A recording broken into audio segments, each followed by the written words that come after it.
Come on, BTC.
Good morning, everybody. Welcome back to Crypto Warehouse. My name is Mike. It is the 3rd of September, 2024. We are live. This is not a recording.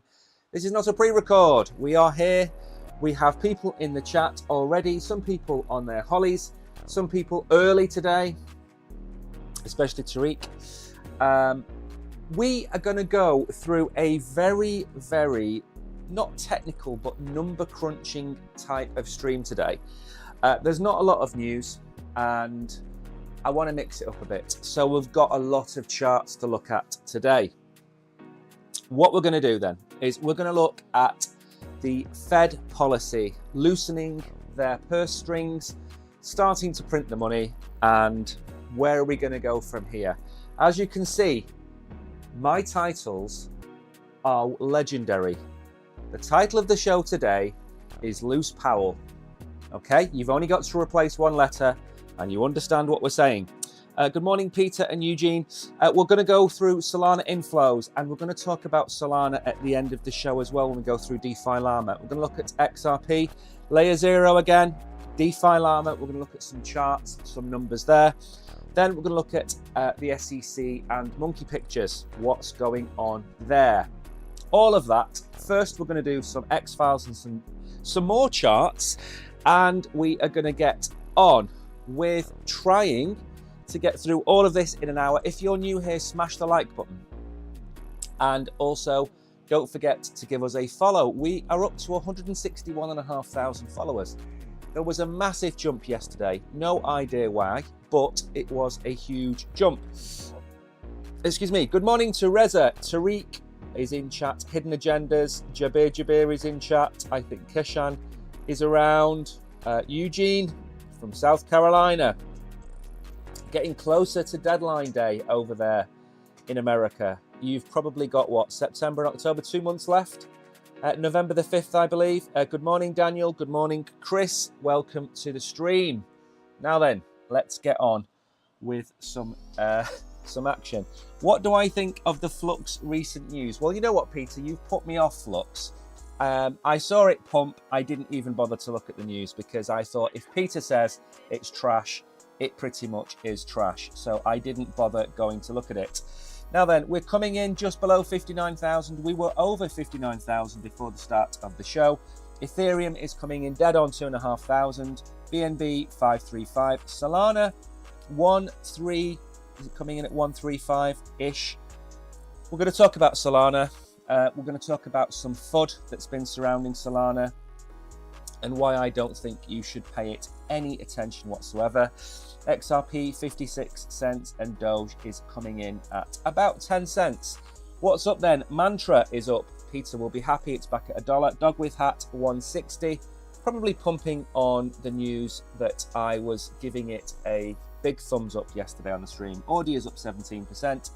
Flow, Popcat, quite a few gainers, but again, we did come down an awful lot. Not many losers. IMX, really, and Helium and Tron down just a touch. That's pretty much it from the markets. We've got a lot to get through. I am not going to dawdle. Market cap was 2.01 trillion yesterday, 2.06 today. It's up 2%. Volume didn't change because it was Labor Day in America. They had a day off. Brilliant. Bitcoin dominance and ETH dominance is coming in just over 71%. That hasn't changed in months. Fear and greed is 47. I don't know whether it is fear and greed. Now, as I said, we have a lot of charts we're going to go through today. We are going to look at the DXY. We're going to look at the ETH Bitcoin chart. And then we're also going to look at the gold versus Bitcoin and the silver versus Bitcoin chart. So a lot of graphs. DeFi Llama, we're going to look at the airdrops, the treasuries, the fees, the expenses, and the chains. There's a lot to go through, but from time to time, I was thinking about this last night. I was thinking, there's a lot of people now that have been watching me for over a year that probably know the basics. Yesterday, we covered proof of work versus proof of stake, which is really simple stuff. And I was thinking, what I'm going to try and do is mix it up with a little bit more technical stuff as well as simple stuff, just so everybody has something to watch. Now, before we go any further, sometimes you just have to appreciate how incredible the world is. This was a lightning strike on a volcano in Guatemala, okay? Sometimes you just have to include things that have nothing to do with crypto because they are amazing to look at. Now, I wouldn't want to be nearby, of course, because that is very much likely to set off a volcano and have you running for the hills.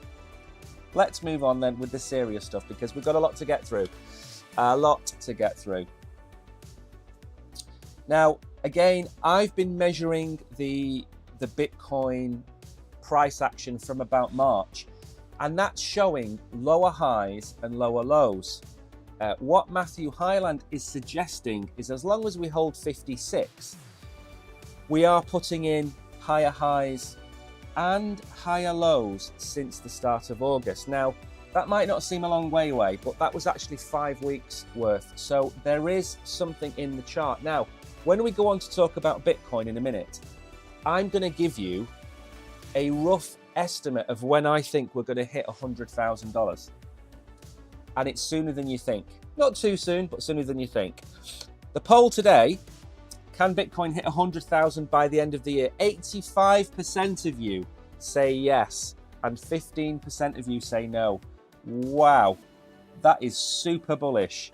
So you're expecting a 95% pump in the next 4 months. That's some going. Well, my target is a little bit further along than that. Now, this is a nice chart from Hodl 15 Capital. This shows you the amount of Bitcoin being bought by the ETFs since they've started. Now, I did say July and August would be boring and slow, okay? And some of you out there, some of my detractors out there have said Bitcoin is never boring and July and August haven't been. Well, they pretty much have. We've still been in the range that we haven't left since March. This kind of illustrates what I was talking about. We've had a very bullish January, February and March, Q1. Q2, April, May and June. Not really a lot going on. Then look at July, which was starting to move up. August, everybody's gone on holiday. Only a net purchase of just under 1,000 Bitcoin in August. So August really is slow. Peter said no way to 100k this year. Well, I'm going to give you my target, Peter, and for once I absolutely agree with you, but my 100,000 target for Bitcoin is coming in pretty close to what other people are saying is going to be the all-time high this cycle.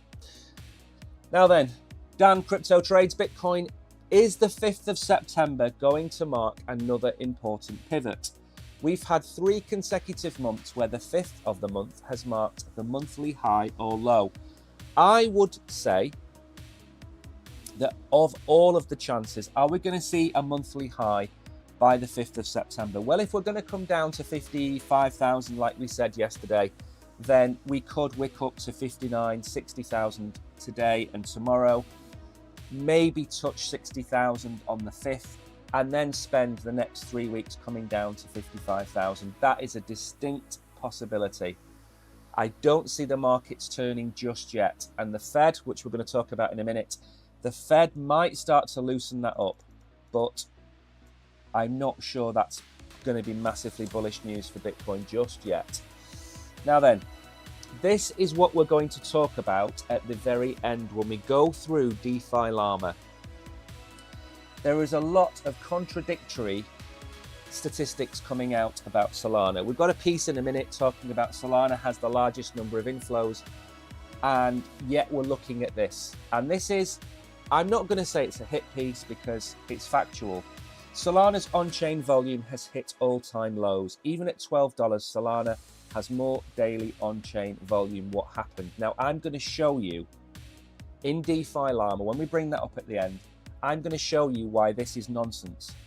You cannot, and this is what politicians do all the time, they take a single statistic and they look at it and they do not have a comparison, okay? Now I'm going to show you later on why, even though Solana is down, you can't take it out of context from Ethereum, because Ethereum is also down. You can't take it out of context from other chains because they're also down.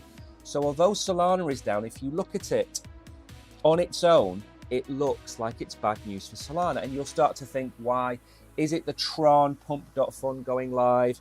Are meme coins starting to pop up on different chains? Is it sucking the liquidity out of Solana? No, it's not. I'm going to show you why later on. And I would do this for any chain. I'm not sitting here defending Solana. I'd do the same thing if it was Ethereum. I talk all the time about how much money Ethereum brings in fees. Just be careful when somebody hits you with a number. Just understand that those numbers are meant to shock you in that specific instance. Now then, we'll start with the DXY. This basically shows you the health of the dollar, if you like, against everything around the world. Now, we have bottomed. We bottomed and we whipped all the way down to 100. Now we're back at 101.8. What does that mean? Well, we've been in this downward channel since June. So July, August, 2.5 months, say, we've been coming down. All we've done is come back into the channel. Now, what is likely to happen is something like this. Now, even if we do break up, it doesn't matter because the support band is still going to form a level of resistance for it. So I don't think we're out of the woods yet in terms of the strength of the dollar. But this is good for Bitcoin. Having a weaker dollar is good for Bitcoin. We've covered this 1,000 times before. But if we go back to October and we look, this area here is when Bitcoin went on its pre-halving rally. And the DXY came from 107 all the way down to 100. So it lost, what's that, about 7% of its value. So these downward spirals normally help Bitcoin, except when Bitcoin is crabbing the way it is now. So it's good news that we have a weaker DXY. I'm hoping that the money printer gets turned on and interest rates start to get cut, and then we'll really start to see a flush out in the dollar. Right, let's move on very quickly. We have a lot to cover today, and I want to try and whiz through it as fast as possible. So I'm just going to show you some comparisons of Bitcoin. Remember, we've been saying that Ethereum, if you'd have held Bitcoin and not anything else, apart from maybe Solana and Tron, if you'd have held Bitcoin against Ethereum from September 2022 until today, so 2 years ago, you could have got 11 Ethereum for your 1 Bitcoin. Today, you can get 25 Ethereum for your 1 Bitcoin. So Ethereum has lost what? 60%? No, 120% of its value against Bitcoin. Whatever the number is, I can't work it out right now. But you can get 2.5 times the amount of Ethereum today than you could 2 years ago. And we have got this bottom line here, which is 004, that we said it would come to. Now, we still have some time to go before Ethereum really starts to break out. When the interest rates start to be cut, that is when, hopefully, within a couple of months, we start to see the Bitcoin dominance break down and we start to see the alts rally. The alts have taken an absolute smashing. Now, we're getting the rate cut probably in the next 3 weeks. That is going to be good. Right. It's going to be good for the alts. Now, gold versus Bitcoin. You will see Peter Schiff. Now, let's just start at the beginning. This is the value of gold against Bitcoin. It has absolutely tanked ever since it started. 2017, this goes back to. For 7 years, it has tanked. Now, what you will find when you listen to Peter Schiff is you will hear Peter Schiff get really, really mouthy, saying how much Bitcoin has lost against the value of Bitcoin. Look how much we've gained. We're up 25% against Bitcoin. Bitcoin is finished. And then you will get silence until you start to see the tiniest little pump of gold against Bitcoin. And you will see this and you will hear Peter Schiff will come out of the bushes and start telling you how gold is the best bet against Bitcoin. What Peter Schiff never tells you is he has been calling Bitcoin for about 7 or 8 years. All the way up here, he has been calling it. Bitcoin is dead. Bitcoin is finished. Bitcoin is rubbish. Gold has done nothing other than lose value against Bitcoin over the longer frame timescales. On the very short timescales, and I mean very short timescales, you will see, as with everything, these small gains by gold against Bitcoin. Don't listen to these people. And it's not just the gold maxis that will tell you this.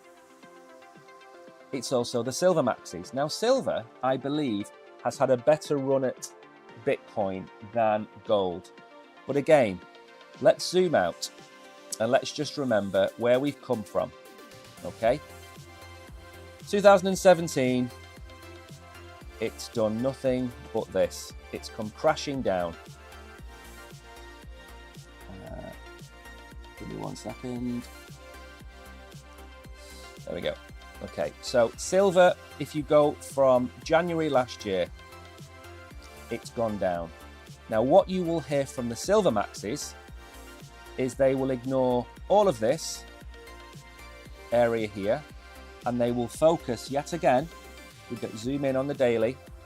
They will focus on this line here, which is, again, very similar to gold, the breakup of silver against Bitcoin. Over the long term, gold and silver have both lost against Bitcoin dramatically. Now, is that going to continue at such a pace into the next 10 years? No, it's not. Gold and silver are established commodities. They've had their price. They've slowly accumulated in value over the last 100 years. Bitcoin is new, 14 or 15 years old. It's playing catch up. At some point, Bitcoin is going to find a natural level against gold. Now, I am not saying it is going to overtake gold. I'm saying it's going to find a natural level. Maybe it will bottom out and gold will start to make gains in the next 5 or 6 years. We don't know for certain. But don't forget, gold is not a finite asset. It's being dug out of the ground all the time. And there is an inflation in gold. And the further along the line of the halvings we go, the less and less Bitcoin gets printed. We've already printed, is it 96%? We've already mined, 96% of Bitcoin. It's gone, okay? We've got 4% left to go, and that's going to take 100 years to get out of the ground. Right then, let's move on very quickly. We've got a lot to get through. So I've got to say, I'm proud of my title today, Loose Pal. I am proud of it. And the reason I'm proud of it is I think it sums up the way he is going to act for the next 6 to 12 months if he stays in his position. Looser Fed policy, global macro trends point to bullish outlook for Bitcoin. Not just Bitcoin, crypto in general. Bitcoin may be decoupling from concerns about a US recession and aligning more closely with the US dollar's performance and signs of easing monetary policy. We don't need to read through all of this. According to an analysis from the asset manager ETC Group, sentiment around crypto assets dropped in August to its lowest point since the FTX collapsed in November 2022. Remember, July and August, the fund managers go away. The volume drops significantly. Why? Because they have families. They go on holiday. They go to Martha's Vineyard. They go to the Hamptons. Okay, they go and play in their pools with their kids. They're not in the office. July and August, low volumes. That's why it's boring. So there's not going to be interest because they're not actively selling their funds in those months. But the people they're selling to are also rich and they're also in the Hamptons and Martha's Vineyard. So they'll also be coming back. And why do they come back in September? Because their kids are back at private school. So the kids come back, everybody else comes back. We're going to see a pickup in volume in September, moving into October, and that additional volume is going to help the markets. Now, there are fears of a recession. We've talked about that. But the lowering interest rates, coupled with the money printer, is going to put more money into the economy. It's going to stimulate it. Don't forget, the Fed already started this. What was it? 2 or 3 weeks ago? They're doing $30 billion a day of asset purchases. So they've already started the money printer. But the interest rates now need to start coming down. We think the combination of the macro and crypto sentiment capitulation in August most likely marked a significant tactical bottom in Bitcoin. What did we say on the stream yesterday? We said we are pretty confident that Bitcoin finds its local low in August, in the year of the halving. We went down to 48,999 in August. That is more than likely the bottom. More than likely, 95% certain that that's the bottom. If that's the case, we are just chopping around for another 4 weeks. The direction of travel is clear, and the timing and pace of rate cuts will depend on incoming data, the evolving outlook, and the balance of risks, says the Fed chair. According to Dragos, Powell's comments were an indication that the Fed could no longer tolerate deteriorating labour market conditions and pointed to rate cuts starting in September. Our own market-based measure of monetary policy expectations is now clearly signalling positive expectations for monetary policy. This is bound to provide a positive tailwind for Bitcoin. So, of course, we don't need to read any more about this. There is still the overhang of the recession, which I don't know if it's going to happen or they're just going to fudge the figures yet again to avoid it. That is more likely. Now, I'm going to show you, before I show you the Bitcoin chart, I want to show you kind of like a dummy guide to chart patterns. And I want to show you something. Let's look at this. Can you see any pattern on this screen that looks remotely like the Bitcoin chart? Now, let me bring up the Bitcoin chart, which I think I've already left the lines on, in my defense. Okay. Every day I do the same thing. Okay, so can anybody recognize a pattern on the screen there that reflects where the Bitcoin action is right now? The bullish flag. The bullish flag here, I don't know if you can see my mouse waving over it. It's on the left-hand side near the bottom, the bullish flag. Now, we are in this bullish flag and we're going to break out. We've said October. I've marked it from the 30th of September. So pretty much the 1st of October. I have marked this. Where does this take us? This takes us to $100,000 on the 17th of March. Why is that important? Because isn't the 17th of March something really famous? Is it not? It's not Patrick's Day, is it?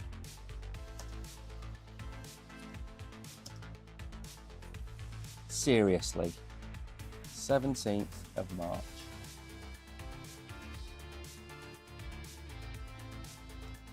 It's St. Patrick's Day. There we go. So, that is my prediction for you, ladies and gentlemen. I predict we will hit $100,000 on St. Patrick's Day. And for those of you that don't know what St. Patrick's Day is, it's basically Guinness Day. That's what it's become. It's not really about St. Patrick driving snakes out from Ireland. It's more about people wearing silly Guinness hats and walking around getting drunk, drinking pints of Guinness. So $100,000 by St. Patrick's Day. That is the target. I don't think we're going to do it by the end of the year. According to this line, which again, finger in the air, 80,000 by the end of the year, 100,000 by March the 17th, St. Patrick's Day. So there you go. There's my target. In the shorter term then, what do we need to do? Well, if we listen to what we've just been talking about with, I think it was Matthew Hyland, we really need to hold the bottom of this line, which is coming in at about 56, 56.1. That's what we need to hold. We need to stay in this range and we need to get from here, we need to get to here.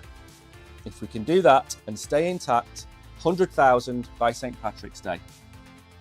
And the Liverpool fans will be happy out there because they're all plastic Irish anyway, aren't they? Right then, let's move on. As I said, we've got a lot of content to go through. I'm trying to be a bit more charty today than normal. I'm trying to be a bit more charty because, again, it doesn't rely. Perfect. So when you see the things like this, articles being taken down, you know one of two things. They've asked for it to be taken down, or it's been taken down on purpose. Okay? And this was a bullish article about Solana. One could argue that any bullish news about Solana, they don't want. They want bearish news, possibly. But we don't worry about the Solana thing. We're going to look at that when we get to DeFi Llama in a minute. Yes, Peter, you beat Manchester United. It was 3-0. Packer has already made point. But I just want to point one thing out. The football team I support is Stockport County. They are my team. They are top of League One as we speak. So they are only 2 leagues away from beating Liverpool. And mark my words, at some point it's going to happen. Ripple's chief legal officer slammed the SEC's use of crypto asset securities. Stop trying to deceive judges, which is exactly what they are trying to do. The SEC has a habit of saying unfounded things. So we are going to go after X, Y, or Z because they've got Litecoin, Bitcoin, and Ethereum listed, and we call them securities. Nobody's ever legally called them securities, or the challenge hasn't been made. In Ripple's case, it has, and Ripple has won. The sale of Ripple on exchanges, secondary market, they are not securities. Now, if that applies to Ripple, it should have applied to most other cryptocurrencies. There is 2 parts to a cryptocurrency. There's the initial coin offering, and there is the secondary market. Both of them are separated because Ripple has no say over the control of those tokens once they go to the secondary market, unlike shares. So he took to social media. The term crypto asset security is nowhere to be found in any statute. It's a fabricated term with no legal basis. The SEC needs to stop trying to deceive judges. The judge ordered, of course, Ripple to pay $125 million in penalties. The penalty is related to charges of improperly selling its XRP token to institutional investors.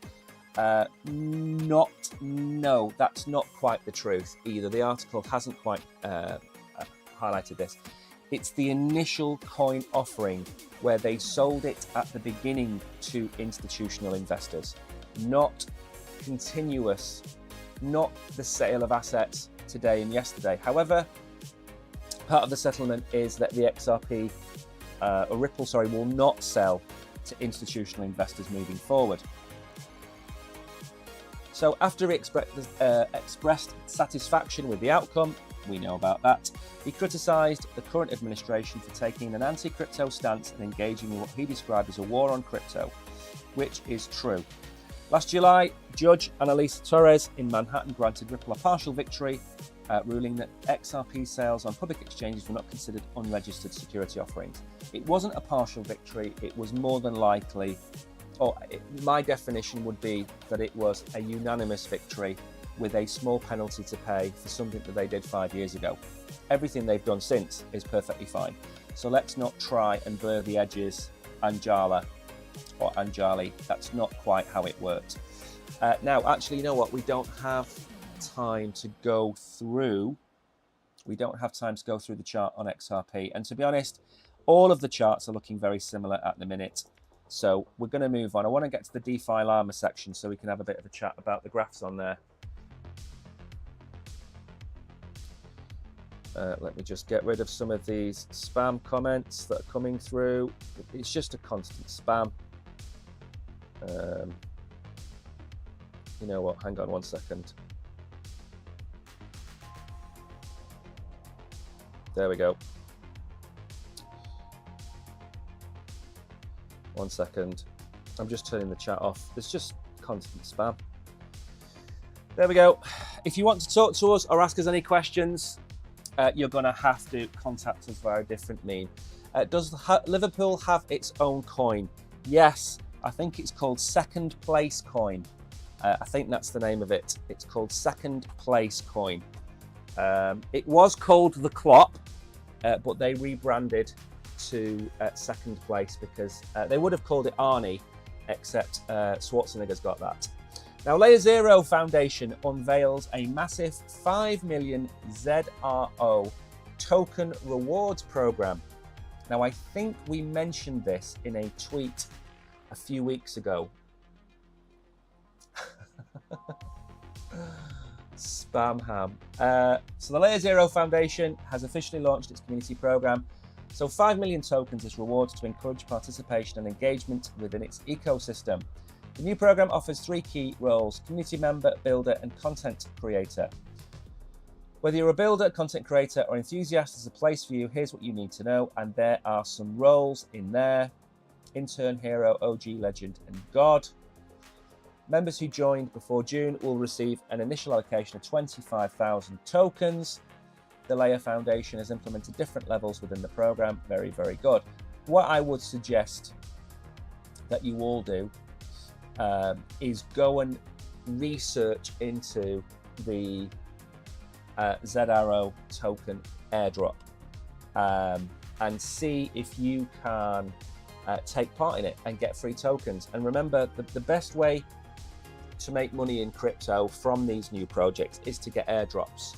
Get airdrops that don't cost you anything and go to one of these platforms, interact on Discord, interact on Telegram, get involved with their communities, do their community tasks, go and use their Galaxy pages to get free tokens. That's the best way. Look at the dogs people.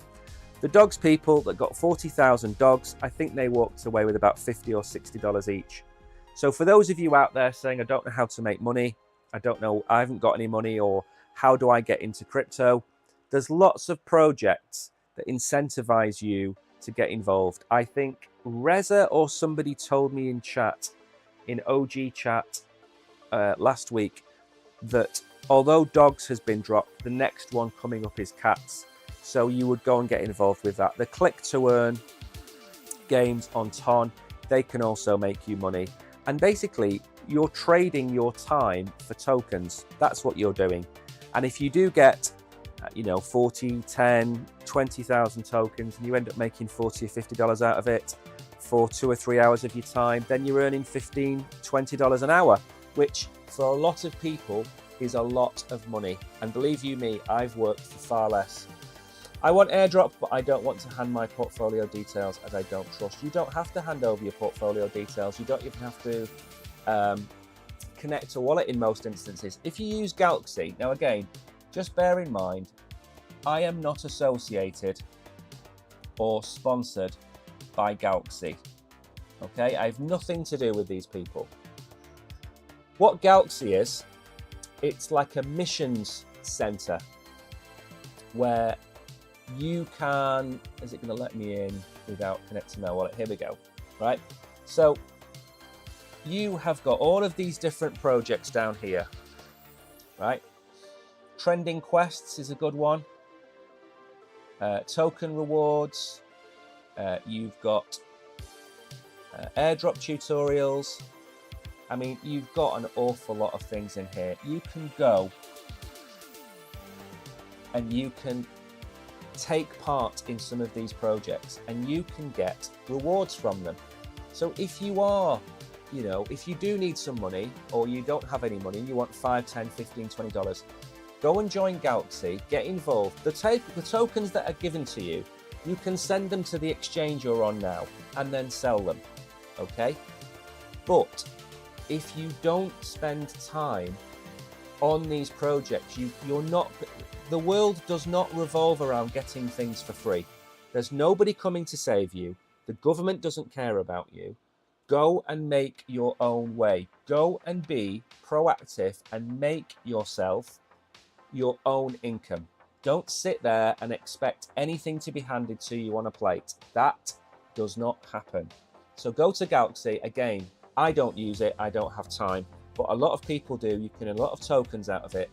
And if you spend 2 hours a day on Galaxy, I guarantee you're going to make money out of it. I'm not saying how much, but you will make money out of it. So Layered Zero, they have probably got their own Galaxy program. Go and check it out. Again, nothing to do with me, not a sponsored article at all.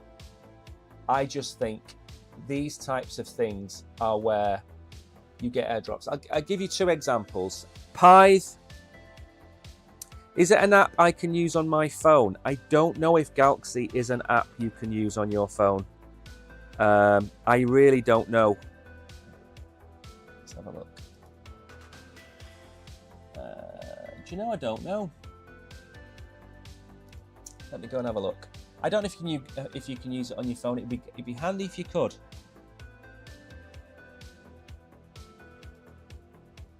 It'd be really handy if it could, but I don't know. I've not looked into it. So you've got the passport, the quest, the score. Normally it'll have something at the bottom saying whether it is an app or not. I can't see it. Maybe you'd have to go look at it. But anyway, look at the different blockchains it covers. I mean, I remember doing this. I was looking at, I think it was SEI, the blockchain. It had just launched, and all the projects were running off it, and they were all using Galaxy. So under SEI, I was getting, there was like 20 or 30 kind of promotions under SEI.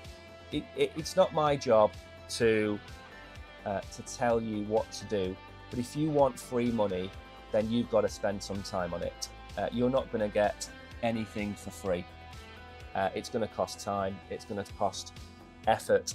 But again, some of these rewards that you get on Galaxy, join their Discord channel, join their Telegram group, follow them on Twitter, give them your email address to put yourself onto a mailing list. 4 absolutely standard, easy to do things. Okay, those things will earn you points. Those points get turned into tokens. Okay, so it's not create a 5,000 word essay on this project. It's simple things. Go and retweet their pinned tweet. All of these things are really simple things to do, but it does help them. But go and have a look at it. As I say, it's not something that I necessarily use, but if I was penniless and broke, I'd be all over things like this, and I'd also be applying for Discord community managers. You can get paid for that. You can also get paid to do moderation, so chat moderators. So what we're doing right now, Peter could become a chat moderator in chat. We'd pay him in crypto, and he would make sure that you were all, hitting the like button, subscribing, things like that. Loads of things you can do. Now, we're going to move on. I've given myself plenty of time to get through this. And this is actually a really lovely segue, because we're going to go from looking at Galaxy and Layer 2, we're going to go over to DeFi Llama. Now, I haven't looked at DeFi Llama in a long time. Like I said, today's stream is not meant to be super complicated, but it is meant to be something of interest for people who know a little bit about crypto. So, this is DeFi Llama. Let's start from the beginning. Okay, what is DeFi Llama? It is a massive collection of data regarding all the blockchains. Everything out there is on DeFi Llama. And on the left-hand side, you have everything. Chains, you can look at airdrops, treasuries, oracles, you have yields, you have bridges, governance, liquidations, volumes, fees. You have all of it on the left-hand side, and it is very daunting. I get that. So what I'm going to do today is I'm going to pick out some things that we're going to look at. We're going to look at airdrops, which is a nice segue from Galaxy. We're going to look at the treasuries. How much money is being held by what projects? We're going to look at fees. What fees are being generated by each chain? We're going to look at how much is each project spending on an annual basis, so you can see what the burn rate is like. And then we're going to look at dexes and we're going to look at the chains. So we're going to start off and look at airdrops. So DeFi Llama, anybody can get into it. You don't need a subscription. You just come to the front page of DeFi Llama. You don't need to connect your wallet either. Now what this is doing, this is tokenless protocols that may carry out an airdrop. And you can order it by TVL, which is what I would suggest you do. Now, we're going to ignore the first two because Eigenlayer is absolutely massive and it's going to have its own airdrop. We're going to move further down. Now, these are some fairly substantial projects. Zerkut staking has 1.9 billion. Spark, 2.5 billion. This is the TVL, total value locked. Now, how do you earn an airdrop from these platforms? Well, very simply, if it's a staking platform, you need to stake your assets with them. So Puffer Finance, EigenPi, they are all liquid restaking platforms. If you look at Spark, it's a lending platform. You might be able to, rather than borrow, you might be able to lend some of your ETH on that platform. Free Protocol, you would probably earn those tokens from bridging using them. Swell, again, is a farm. Merlin's Seal is a bridge. Karak, restaking. Mellow, Kelp, restaking platforms. Derivatives, we will ignore. But bridging, liquid staking, you get the point, okay? Interesting one there is Franklin Templeton, real world assets. They don't have a token. They're probably not, I don't think they're going to land a token. So you get the gist. Letting your money work for you through a lending platform, staking your tokens like Ethereum, and bridging your tokens between chains. They are the three things that will probably generate you your airdrop, okay? Now I'm just scanning down here to see if there's anything that would jump out to me on anything that I would use. Too complicated for me, I will just buy normal. I totally agree. Like I said, this section is a lot of charty things, and some of the other things we're going to talk about in a minute will be of more use to you. But the point of the matter is that you can go and look at some of these chains. Can you use them? If you have Ethereum and you stake it with one platform, can you go and stake it there? Is there a rumor about an airdrop for one of these projects? So that's where I would go. So that's airdrops on DeFi Llama. It's very straightforward. You pretty much need to lend your assets, bridge your assets, or stake your assets. And that at some point will give you some kind of airdrop eligibility. I did the same thing. That's the example I was going to give you. I used Jupiter and Bird Eye for my DEX trading. I also used Orca. I used Radium. Radium and Orca both had their own token by the time I was using them, but Jupiter didn't. I got 2 airdrops this year. Was it this year, beginning of this year maybe? One was my Jupiter airdrop and one was my Pive airdrop. And between them, I think I made about $3,000, okay? What did I do to earn that $3,000? I used Jupiter for my DEX transactions. I used Pive because Pive is an oracle. It was, I was using their prices when I was doing the swaps on Bird Eye and Jupiter. So my wallet built up a history, and that's what you need to do when you use those platforms. You use them and you build up a history. And you don't have to do massive numbers. You don't have to do $5 million in turnover. You could probably put a few $1,000s through each. And believe you me, that builds up. When you trade back and forth over a 6-month period, you can easily do $10,000 to $20,000 in volume. And you'll be guaranteed an airdrop. It might be the smallest airdrop, but that could still be $50 or $500. So keep that in mind. Now then, let's have a quick look at this. Give me 1 second. I'm getting a... There we go. Radium is cool, yes. So then, protocol treasuries. So this is how much each of these projects has in their treasuries. Now it's a little bit, there we go. let's see if we can order it by treasury. There we go. Okay, so this is how much money each of these projects on the left have in their treasury. And in some instances, it's a huge amount of money. And what you have to do is you have to look at what percentage of that treasury is in their own token, okay? Because that is a bit of a giveaway, a bit of a key to understanding how much money they really have. I'll give you an example. FTX, a lot of their assets were held in the FTX token. So when that token started to fall in value, their treasury fell in value. They had to sell more of their token to keep the company afloat. That caused a downward price movement, and then everything else just went to hell in a handbasket. So if you see these orange bars on the left, you will see that those orange bars reflect how much money is held in their own token. So Uniswap has a treasury of 2.46 billion, but 100% of it is held in their own token. Mantle is better. Mantle has 2.4 billion, but only 1.74 billion in its own tokens. It has 564 million in Bitcoin and Ethereum, 37 million in stablecoins. So it's diversified its portfolio. I think that's the Ethereum. Is that Ethereum Foundation? Ethereum Foundation has 688 million.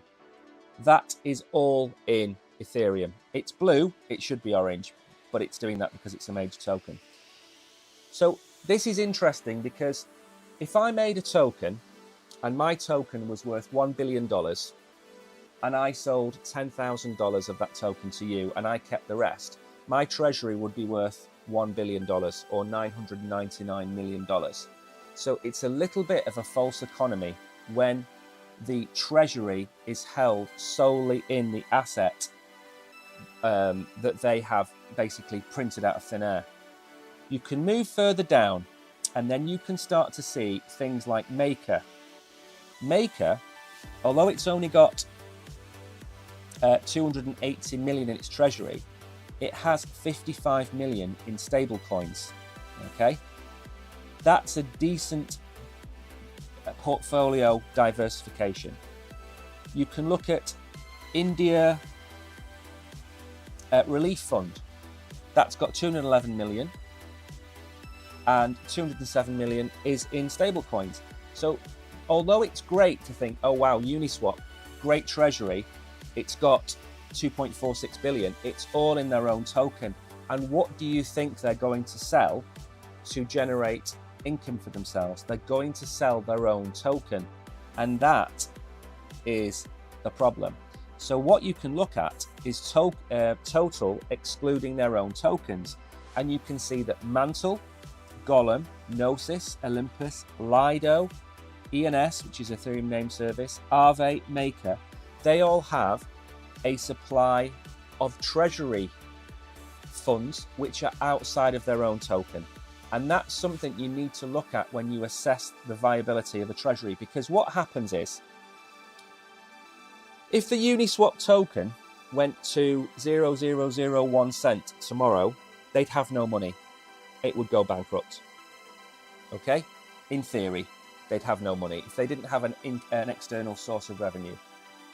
Mantle has 654 million in outside assets, so that would survive. Arbitrum only has 37 million of tokens outside of its own treasury. So those things have got to be looked at, because it's smoke and mirrors in some instances, and that's what's important to look at. Now, the next thing you need to look at is, so we're talking about these projects going bust if they don't generate enough revenue. Look at what's generated fees. Let's look over 30 days. I think that's what it's set to anyway.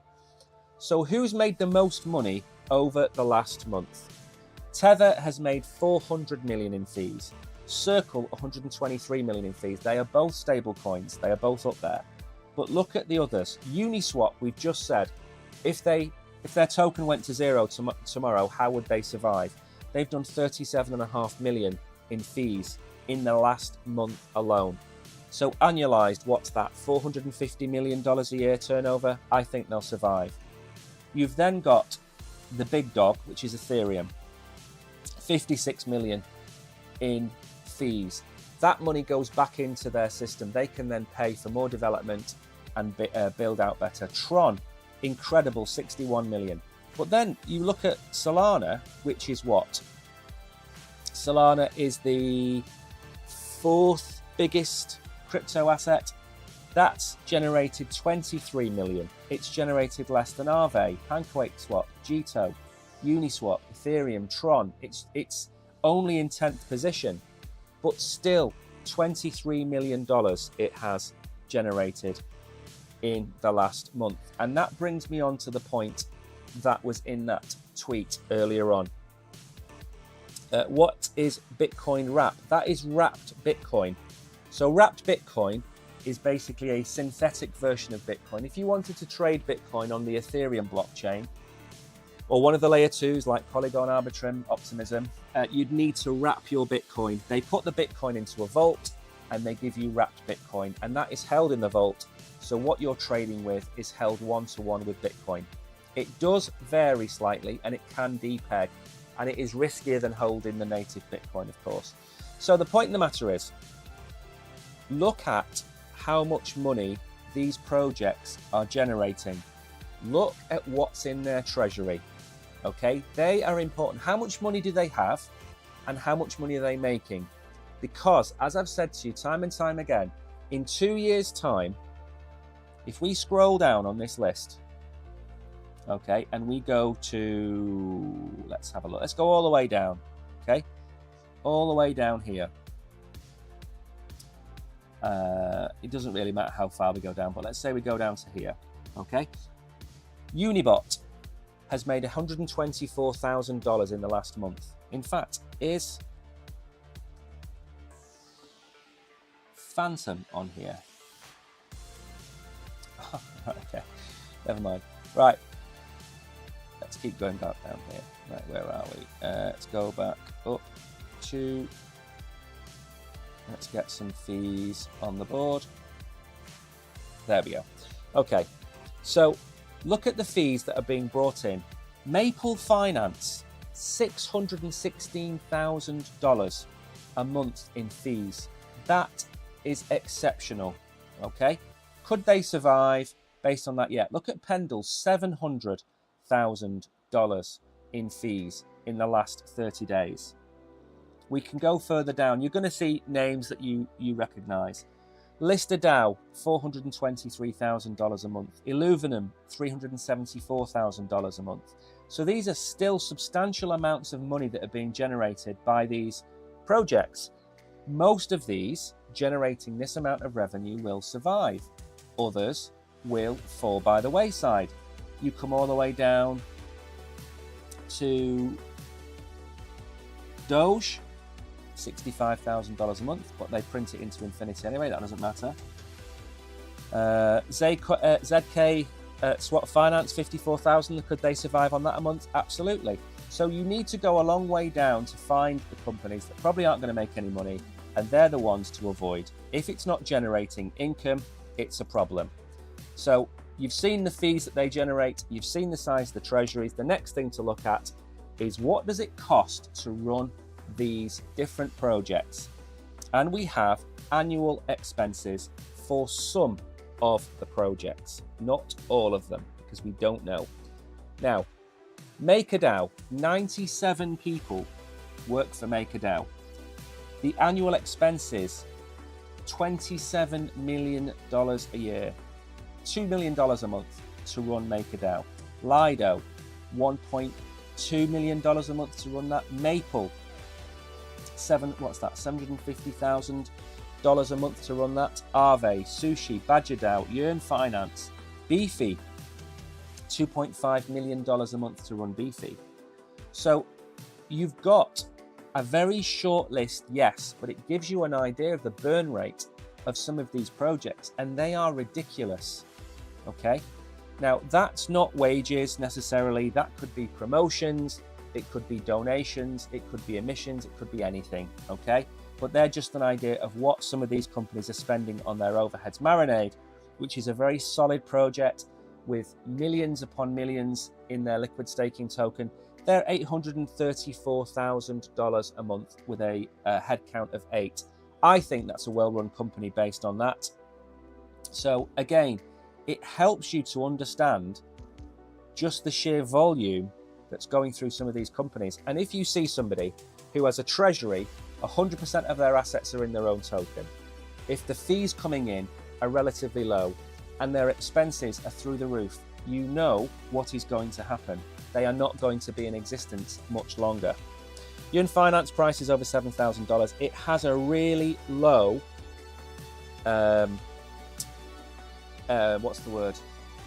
really low circulating supply. That's why its price is so high. And if you were here the other day, I was talking about MakerDAO. Maker, I think the token price is $1,250. MakerDAO is going to do a split, and it's going to have 24,000 new tokens for one MakerDAO. So they are basically breaking up one Maker into 24,000 pieces as a new token. And I think that's a good idea. My theory behind that is very simple. If you said to somebody who doesn't know anything about crypto, do you hold any Bitcoin? And their answer is more than likely going to be, I can't afford to buy one Bitcoin. That's what they're going to say to you. They don't realize they can buy Satoshis.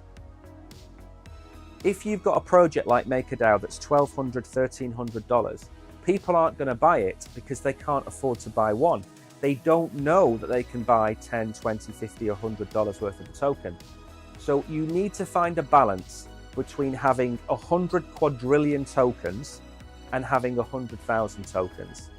Bitcoin has 21 million. Ethereum has 120 million, okay? MakerDAO is going to have 24,000 times the number it has today, and that's going to make it a lot cheaper for people. Now then, we were talking at the beginning of the show, there comes a point where low circulating supply does more damage to the token, though. That's my point, Peter. Bitcoin is at $60,000. People think they have to buy one. That's the problem. And the example I gave on Monday was Disney. When the price of a Disney share or any share gets too high, they do a token split. And Disney did a 4-for-1. And they brought the price back down to about $100. I can't remember the exact details. But then guess what happened? The price of the Disney token went up faster because it was cheaper. Because people yet again think you have to buy a whole share. So having a token with a circulating supply of 10,000 and a token price of 100,000, you're not going to get the volume. If there's no volume, your token becomes volatile. So you need a balance. You know, a token price of $1, $10, $50, $100 makes sense. A token price of $2,500, it doesn't make any sense because you're just cutting people out of the market. Now, I'm going to bring up that tweet, which is this one, okay? And I would say this about every chain.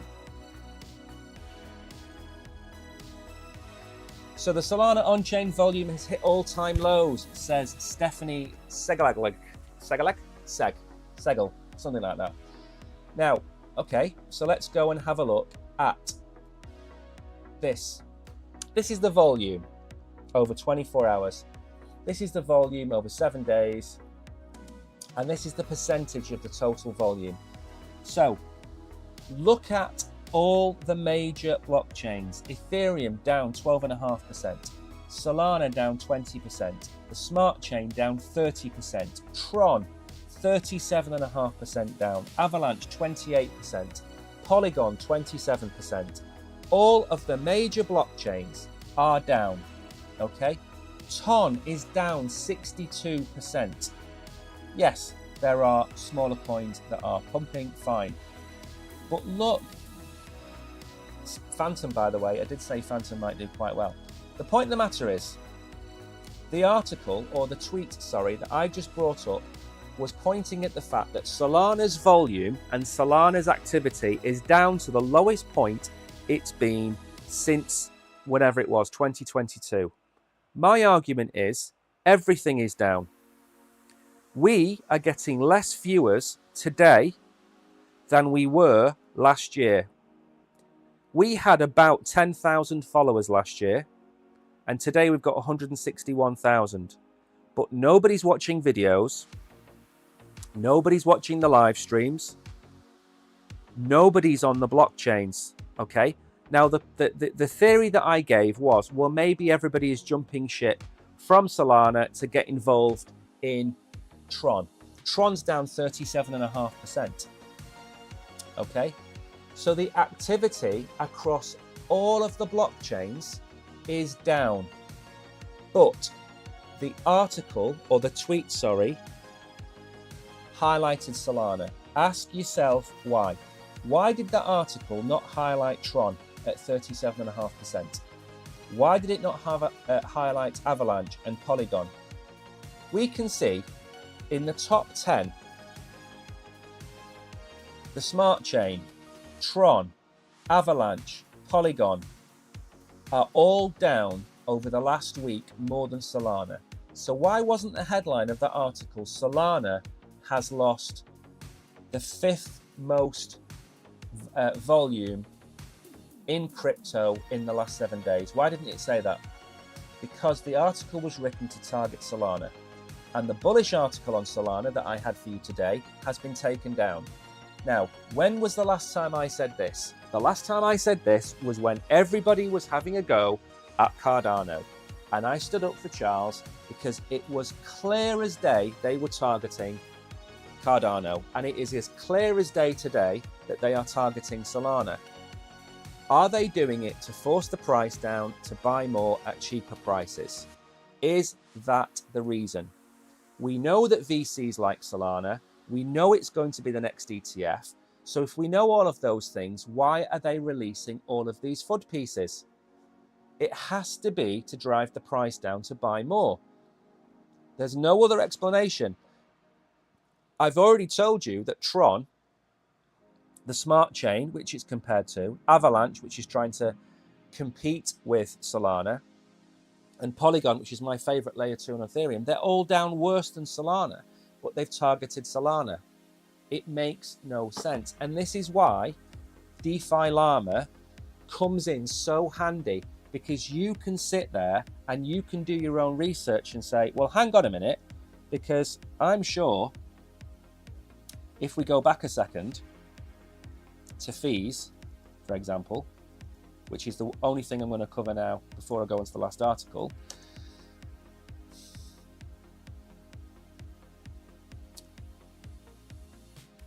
Is it this one? There we go. So fees, Solana is in 11th place over the last 24 hours. Fees over the last 7 days, Solana is in 10th place. Fees over the last 30 days, Solana is in 10th place. So the question then is, has Solana moved? No, it hasn't. It hasn't moved. So why are we talking about it? That's the question. Why are we talking about Solana when clearly over the last 30 days, 7 days and 24 hours, it hasn't moved position? The reason Solana is not 3rd or 4th is because it's cheap as chips. Ethereum is more expensive. Ethereum has always made more money than Solana. Ever since we covered it, ever since we went through DeFi Llama with you guys the very first time, Ethereum has always been near the top. The worrying fee is at the bottom with Bitcoin. Bitcoin is making less than it has done. Why? If we go to fees over a year, for example, is that actually going to work? Okay, that clearly doesn't work. Right, we're not going to use the yearly fee. But why is Bitcoin so far down? Is it because nobody's using ordinals? Is it because nobody's using the blockchain? Why is Bitcoin in 11th place? It never used to be in 11th place. We don't know. So anyway, the point of the matter is, you can do your own research without being a rocket scientist. You don't have to be Stephen Hawking to go and do this. And if you look at what I've just shown you, you should come out with the same conclusion. And that is very simple. Solana hasn't changed in the last month. Everything has come down in the last month. So then the question I just posed to you was, why did that person pick Solana and not Tron? Every hit piece I see on Solana, that person has a connection to Cardano. Now, I'm not saying that person is on Cardano. They could very well be on a different chain. The point of the matter is, the people that throw sticks and stones are normally the people from a different blockchain, and they have an agenda. If we go back to Sam Bankman-Fried, as I told you before, he had a lot of the publications in his pocket because he gave them millions of dollars to run hit pieces on CZ and his competitors. So why has that changed? The names have changed, but the strategy hasn't. Finally then, why is the SEC going after monkey pictures? OpenSea faces the scrutiny. As the debate over NFTs as unregistered securities heats up and causes stir, let's get to the deadline, the end, because it's now 12:05. They were shocked. The Wells notice serves as a potential warning. They may take enforcement action. A federal judge ordered Ryan Salami, former FTX digital market CEO, to appear before court. Oh, okay, we've got to the end of the article. End of the day, why have they gone after NFTs? Because in lots of cases, and in my opinion, a lot of NFTs are securities, and there's no getting away from it. If you launch a project and you sell 10,000 NFTs and you make $10 million off those NFTs, and you set up and employ people and run a business based off those NFTs, as those NFTs are linked to the performance of your company, they are securities, and the SEC is right. 90% of NFTs are securities. That's the takeaway that I've got from this. And people can bleat and cry and say it's all about the creativity and the art. Animoca Brands is one of the biggest crypto companies in the world. It's worth billions of dollars. Where did it get its money from? Selling Bored Apes, selling mutant apes, and selling ApeCoin. Why is it not a security? Why is Animoca Brands not being investigated by the SEC? It should be. So let's not all play innocent victims here. They are guilty as charged in most cases, and the SEC is right to do it. There are, of course, plenty of instances where NFTs are not securities. Train tickets, stadium tickets, season tickets, tickets that give you VIP discounts at your coffee shop or your supermarket. There's loads of examples of NFTs that aren't. But when it comes to monkeys, when it comes to digital dragons, if that project is funded from the sale of those NFTs, it's a share sale. They're securities, and the SEC are right. Anyway, ladies and gentlemen, that is the end of the day. We have got to the end of the stream. Thank you all for coming. I am not going to read the latest Flux news. I'm not going to do it, Peter, because I don't want you to go and buy Flux based on some news. You know what you should have done? You should have held Flux. If you believed in it, you should have held it. But you can't buy back in if it's gone up 29%. Anyway, I'm finished. I'm done. I'll see you all tomorrow. Today's Tuesday, is it not? So tomorrow is Wednesday. I'll see you all tomorrow for the stream. There is no Wednesday night stream this week. No Wednesday night stream. So I will be back tomorrow and Thursday and Friday this week. So take care. See you all in the morning. You are all brilliant. You are all unique snowflakes. Take care. See you soon.